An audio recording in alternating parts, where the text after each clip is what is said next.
Hello and welcome to another episode of Motors for the Masses, and this week we take a look at a 650 with some grunt. Roll the intro.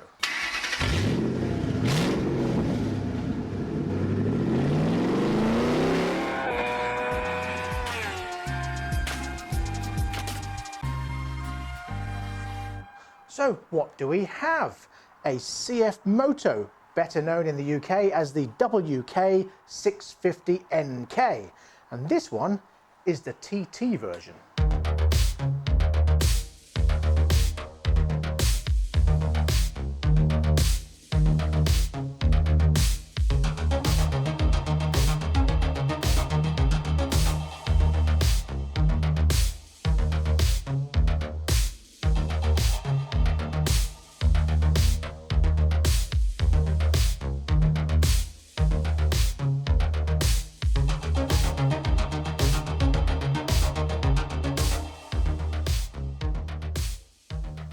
So where does that come from? Well, this machine, well not this actual one, but this bike was used in the Isle of Man TT races, and they've been racing since 2013. And in fact, it qualified second and came in fourth in the 2016 TT races, just missing out on a podium finish by 2 seconds. This 650 unit is based on the Kawasaki ER6N lump. It's a 2-cylinder inline parallel twin, if you will, 8-valve, liquid-cooled, double overhead cam, developing almost 65 brake horsepower and 42 pounds-foot of torque. That means it has a 0 to 60 time of 3.5 seconds and a top speed of 126 miles an hour. So what helps it get to that speed? Well, it uses a very smooth 6-speed gearbox and a Bosch EFI system. So how does it stop then? Well, using a Spanish-built braking system with ABS, uses twin 300mm wavy discs on the front with a double piston caliper. And on the rear, it uses a single piston caliper with a 240mm disc. With 17-inch wheels, it's got a 120/70/17 on the front and a 160/60/17 on the rear, and it uses Metzeler tyres, which are of course part of the Pirelli group. Suspension wise, it's got standard front forks and a side mounted cantilever shock on the rear. Looks quite funky, I like that. Dimensions are pretty standard for a bike of this cc. You've got a 2.1 metre length with a wheelbase of 1.4 metres, 757mm wide, which is actually not that huge, 780mm seat height and 1.1 metres tall, which again is pretty standard.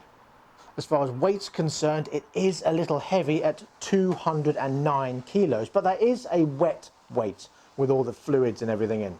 However, that weight doesn't seem to have any impact on the performance, which is actually pretty damn good, as you'll find out later on the road test. And that weight is also considering the fact that it's got a 17-litre fuel tank, which is actually quite sizable. So with all these specs, I decided it was good enough for me to buy one myself and use as my own runabout. So that's what I did. However, the first thing I had to do was change the exhaust. Here's the old one. It's a bit too quiet for my liking. So this is what we did to it. First of all, have a listen to it with this exhaust on. And then you'll see us change the new exhaust, and then we'll reveal over here.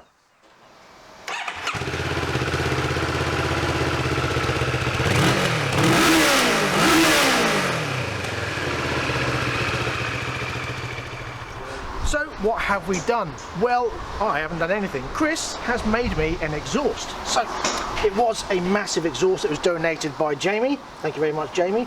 And what Chris has done is cut it down, taken out the baffle that we not needed, and made me a stubby exhaust. And this will now go on the side of the bike. So let's shove it in and have a listen.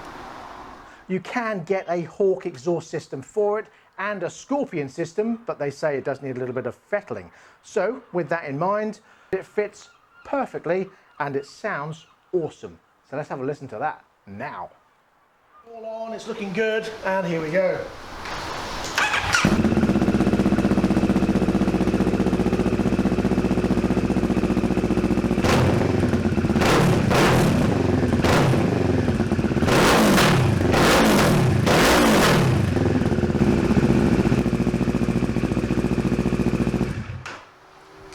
So now you've heard it, let's take it out on the road and see what it rides like.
Well, I have to report it rides really, really well. I'm not just saying that because I bought one. It really does ride well. I mean, that's why I bought one. The acceleration for its engine size is superb. It revs really well. It's really torquey in the low end. You can pull away, well, in 3.5 seconds. It's really, really nice to ride.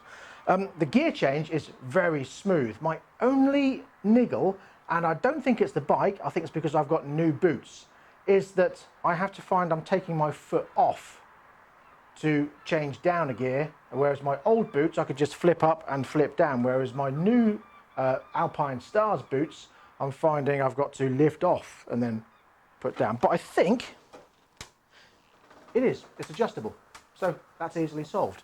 Not a problem at all. All I have to do is undo it, take it off the spline, move it down one and screw it back up again. Job done. So it's not a niggle. Overall, the confidence I have riding this in the corners is fantastic. Now, I've only done 111 miles in total now, so the tyres are just about worn in, so I can take corners a little bit nicer. And I've got a lot of confidence going around every corner. It holds really, really well. The balance is fantastic. It feels really light, even though it's 209 kilos. And it's a little bit lumpy to maneuver when you're pushing it around, but when you're on the road, you can flip it around all over the place. It rides beautifully. Very impressed. Looks-wise, I think they have absolutely nailed this look. Now, KTM's chief designers actually worked with CF Moto to design this bike, and I think it looks stunning. I really do think they've hit the nail on the head with the looks and style. And at night, they really have nailed the look from the front and the back, simply because they're using LED lights, and I think it looks superb. In fact, let's demonstrate now. Lights off, please.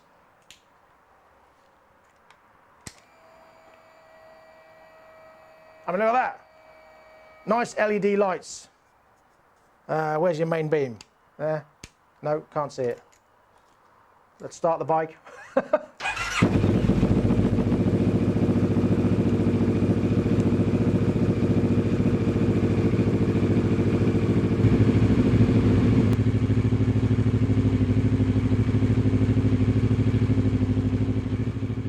So now we come to the best part, the price. This CF Moto or WK650NK TT version is just £4,699 on the road. I mean, that is fantastic, especially when you compare it to the Kawasaki, the ER6N, which is £5,900 plus on the road costs. And their new Z650, which is a very similar bike, that is £6,400 plus on the road costs. So I can't see what the issue is. To me, it's a no-brainer. Now, I know I'm saying that because we sell this bike, but that's the reason we sell this bike, because it is an absolute bargain and an amazing alternative to Kawasaki's expensive ones. So that brings us to the end of this episode of Motors for the Masses. Thank you very much for joining us. Please come back next time when we will be back on Project Bob. Yes, we'll be back with our Bobber project and doing lots more with that. Don't forget, please like, subscribe and share this video and click the bell for notifications to pop up if it works. Malcolm doesn't think it does, but I think maybe it does or doesn't. I don't care. But anyway, please click it anyway. And he says if you unclick it and click it again, it might work. Who knows? So until next time, please ride and drive carefully, but have fun. Bye-bye.